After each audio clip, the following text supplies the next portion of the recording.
nous sommes en face d'une affirmation qui est non seulement décisive et une référence presque automatique pour parler du Christ et pour parler du gouvernement de l'Église.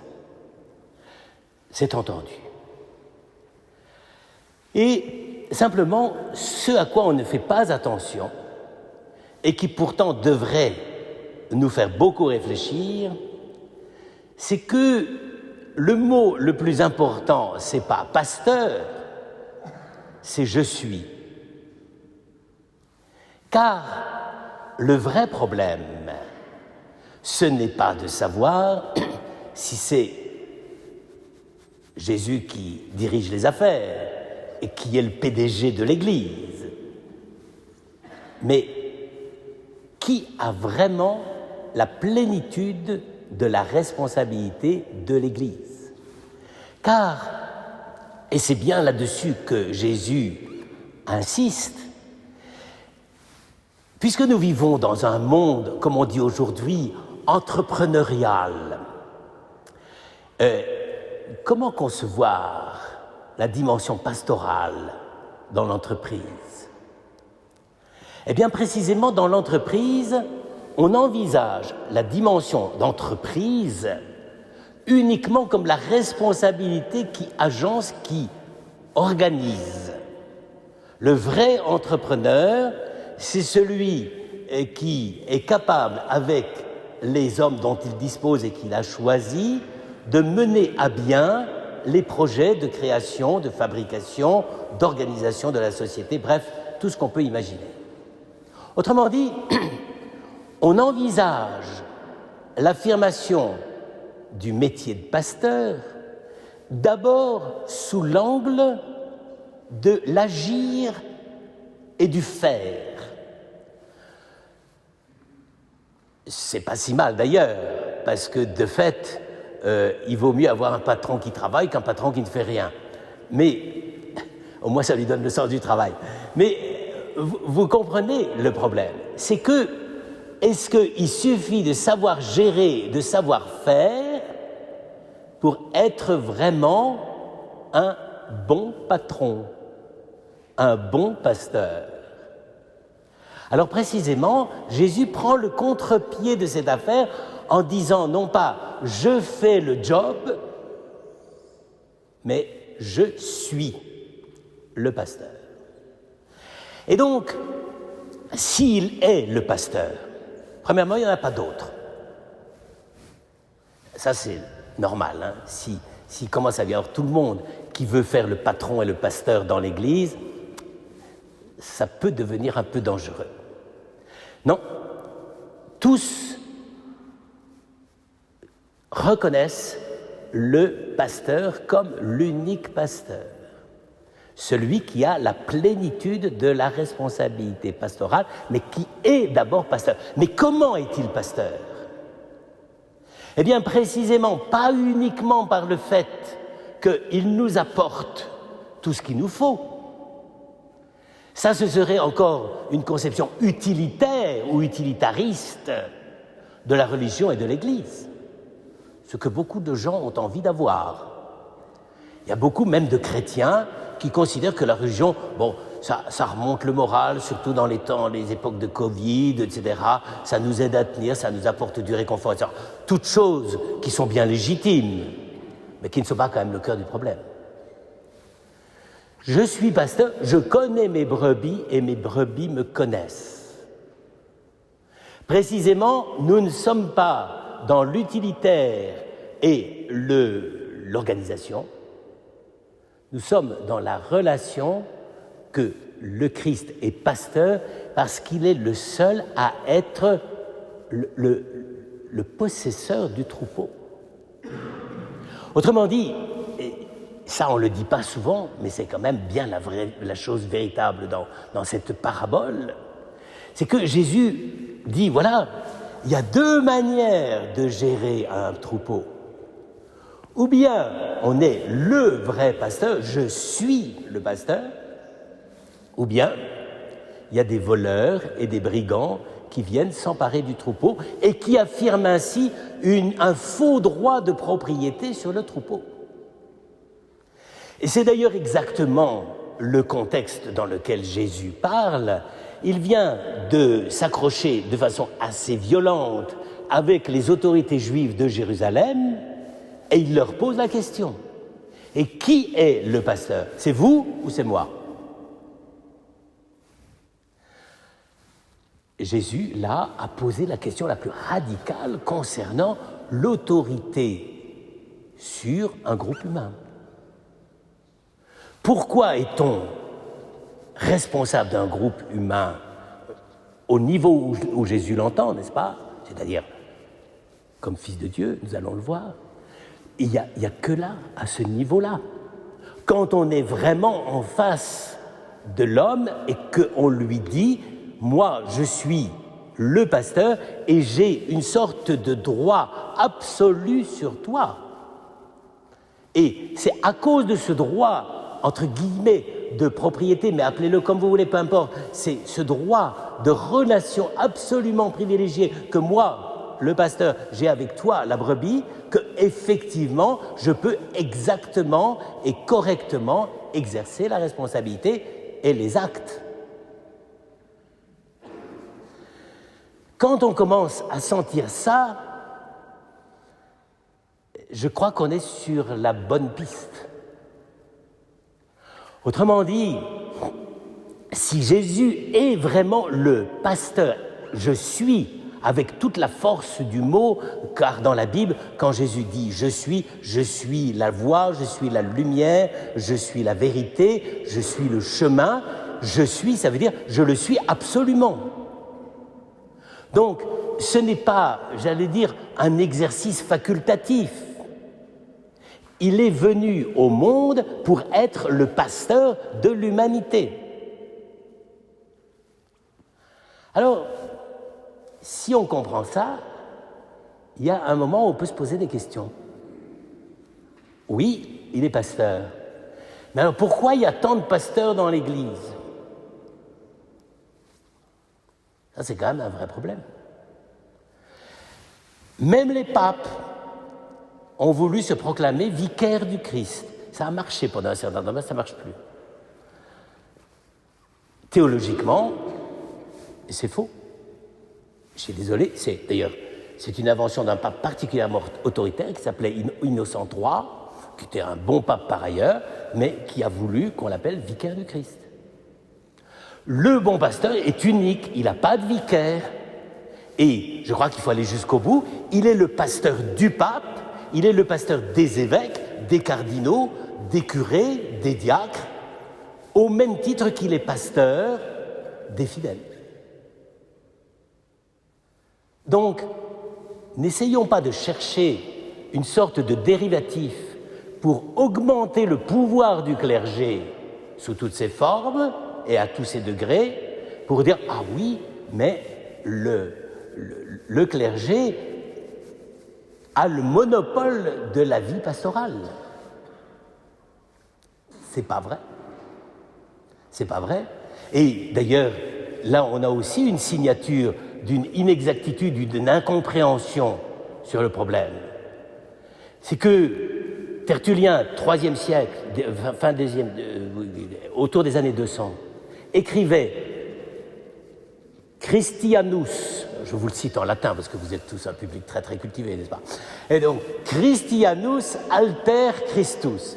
Le chrétien est un autre Christ. Parfaitement exact. Parfaitement exact. À partir du moment où je suis baptisé, je suis fils de Dieu uniquement par la grâce de la filiation que le Christ m'a donnée. Qu'est-ce qu'on a fait? On a fait une autre formule, j'allais dire presque sans le dire, sacerdoce alter Christus. Le prêtre est un autre Christ. Oui, bien sûr, mais comment? En tant que chrétien. C'est vrai que le prêtre est un autre Christ, mais en tant que chrétien comme nous tous. On ne peut pas dire que les prêtres ont une sorte d'attitude privilégiée ou de responsabilité privilégiée par rapport à la charge pastorale, il n'y a que le Christ qui l'exerce. Et qui l'exerce sur chacun de nous parce qu'il est le seul à être le maître du troupeau. C'est-à-dire à créer cette relation absolue entre lui et nous. Et donc, ça signifie que nous ne pouvons pas, tous les prêtres, tout le clergé, nous ne pouvons pas nous prévaloir d'une sorte de supériorité pour avoir pouvoir sur les autres.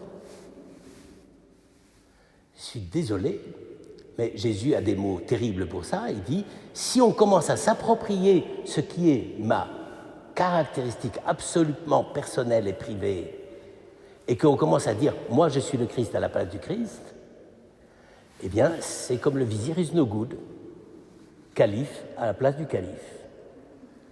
Et donc, il faut quand même réaliser les choses. Si nous disons que le Christ est pasteur, et il le dit avec ce mot « je suis », c'est précisément le mot qui veut dire « j'ai l'exclusivité absolue ». Et donc, c'est ça l'Église. L'Église, c'est que nous sommes tous conduits par l'unique pasteur. Et c'est ce qui permet de penser que l'Église n'est pas limitée uniquement aux seules personnes qui sont baptisées. Il peut y avoir un exercice de la charge pastorale de Jésus en dehors même, pas à côté d'eux, etc., mais mystérieusement qui prépare au sacrement. Quand on est catéchumène, par exemple, on est déjà sous la responsabilité du Christ pasteur. C'est comme ça.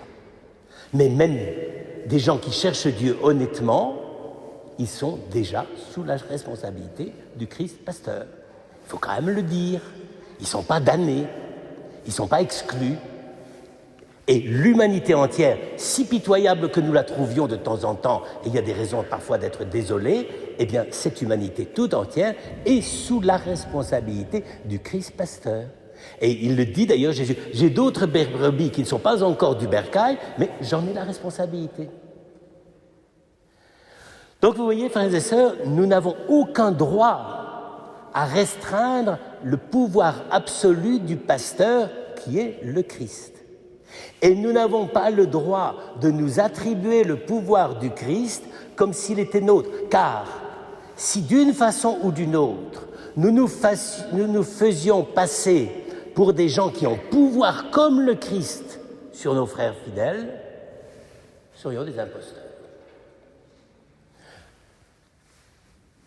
On ne peut pas imposer à un frère fidèle de lui dire « tu dois m'obéir comme au Christ ». Je n'ai pas besoin d'étendre les considérations et les conséquences au niveau de ce qui se passe et ce qui s'est passé dans l'Église. Chaque fois que des gens, au nom de je ne sais quelle autorité, ont voulu se faire passer comme ayant pouvoir sur des personnes, on voit où ça aboutit. C'est précisément ce que Jésus dénonce. Frères et sœurs, vous avez l'air, vous pensez peut-être que je suis en train de démolir la baraque. Pas du tout. Pas du tout, car le pouvoir des pasteurs, il existe. Il existe comment? Eh bien, on a un mot pour ça. Ils sont le sacrement du Christ pasteur. Mais précisément, sacrement, ça veut dire quoi? Ça veut dire signe. C'est-à-dire, tout ce que nous faisons au nom de la mission de prêtre, d'évêque, de cardinal, de tout ce que vous voudrez, que nous avons reçu, c'est pour renvoyer au Christ, jamais à nous. Un signe, prenez tous les exemples de signes que vous pouvez imaginer, un signe, c'est toujours quelque chose qui renvoie à la réalité, mais qui n'est pas la réalité. Quand vous voyez un panneau qui m'indique virage dangereux à gauche, bon, évidemment, il ne faut pas rentrer dans le panneau, c'est le cas de le dire, mais ça n'empêche que le panneau n'est pas le virage. Il prévient du virage, et il n'est pas le virage. Eh bien, nous, comme prêtres, j'allais dire, nous ne sommes pas plus que les panneaux du code de la route. C'est-à-dire, nous renvoyons chaque frère à ce que le Christ demande, et malheur à nous, les prêtres, si à certains moments nous renvoyons à des exigences ou à des références qui ne sont pas vraies, qui ne sont pas le Christ, et qui ne sont pas celui qui a dit pour lui seul, je suis le bon pasteur. La conséquence, et je crois qu'elle est de taille, c'est que aucun prêtre, aucun ecclésiastique, quel qu'il soit, ne peut imposer à un fidèle des idées qui sont les siennes comme si elles venaient du Christ. C'est exclu. C'est pas possible. Et du coup, ça veut dire que tout ce que ceux qui sont pasteurs au sens habituel du terme ne sont là que pour indiquer le vrai pasteur et n'ont aucun droit de propriété, de pouvoir ou de manipulation sur des frères ou des fidèles. C'est ce qui s'est passé, hélas, dans les scandales monstrueux qui maintenant commencent à arriver au grand jour. Comment des prêtres peuvent-ils avoir agi comme ça, sinon en se donnant vis-à-vis des êtres les plus vulnérables et les plus faibles des enfants, une sorte de pouvoir et d'emprise qui est absolument condamnable et inadmissible. Frères et sœurs, vous voyez, cette affirmation du bon pasteur, ça va très loin. C'est vraiment le moment où le Christ voit à la fois le danger pour les prêtres juifs de Jérusalem de vouloir se replier sur un pouvoir traditionnel qu'ils ont sur le peuple. Or, Jésus le conteste. Il dit « Je suis le bon pasteur ». Donc, il n'y a rien à redire, c'est lui. Et en même temps, pour nous, aujourd'hui, l'Église n'a pas à se revendiquer comme si elle était propriétaire du troupeau. L'Église n'est pas propriétaire des fidèles. L'Église est au service des fidèles. Et ce service, il n'est vrai, il n'est légitime et il n'est acceptable que dans la mesure où il reflète absolument et sans limite la réalité et la responsabilité du Christ pasteur. Et d'ailleurs, c'est très intéressant, parce que si effectivement le pouvoir dans l'Église est sacrement du pouvoir du Christ, ça veut donc bien dire que les prêtres, le collège des évêques et tout ce que vous voudrez, n'est pas propriétaire de l'Église. Et n'a aucun droit de propriété sur l'Église. C'est pour ça, je termine par là, que le vrai titre du pape, ce n'est pas, comme je l'ai dit au début, la formule d'Innocent III, vicaire du Christ, mais même si Innocent III a dit ça, tous les papes, tout le temps, ont toujours signé leurs documents serviteurs des serviteurs de Dieu. Ils n'ont pas dit autre chose que cela. Si nous vous parlons, ce n'est pas une autorité de pouvoir, une autorité de propriété, une autorité des fois, hélas, de manipulation. C'est une autorité de service pour que vous trouviez la plénitude de la liberté.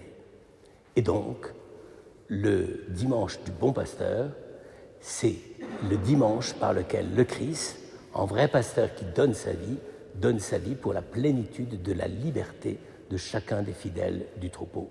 Et nous en sommes tous.